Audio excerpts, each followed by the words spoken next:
València llevan femení, València 0, llevan 3 en este derbi la guanyat el Llevant Unió Esportiva.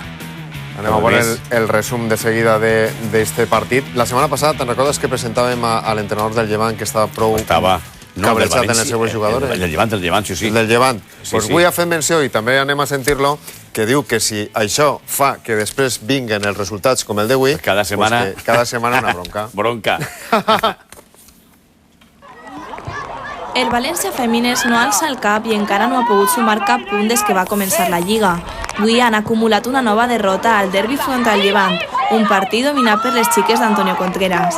Fins la segona part no hem vist cap gol. El marcador l'ha inaugurat Bernauer i pocs minuts després han augmentat la diferència amb un segon gol granota, obra de Fernández. Al minut 32, després de la dura entrada de Fernández, la portera valencianista Casamayor ha hagut de deixar el camp amb el coll immobilitzat.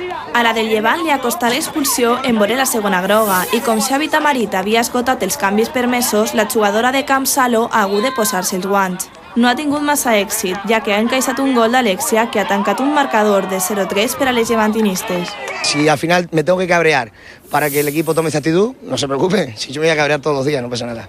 El València necessita una victòria de forma urgent per recuperar la il·lusió.